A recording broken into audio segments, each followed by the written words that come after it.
Is there any role of BJP in the income tax raid on biggest selling newspaper Dainik Bhaskar? Is a big question in such a time. As we all know that tax authorities in India raided several offices of the world biggest selling newspaper Dainik Bhaskar and on TV channel Samachar Bharat.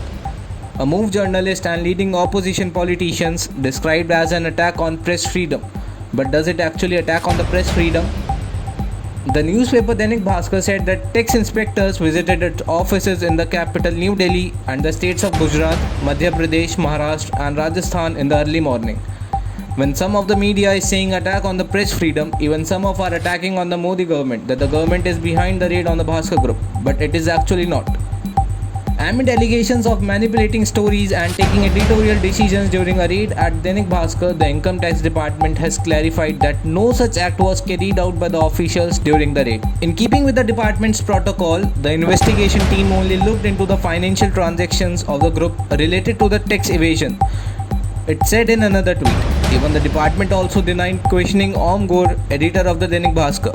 It simply proves that the raid conducted on all the offices of the Bhaskar group has not linked with the stories and investigations that the newspaper has published during COVID times. After the income tax conducted raid, it has been found that documents including incriminating digital evidence indicating nearly 200 crores of unaccounted transactions have been seized.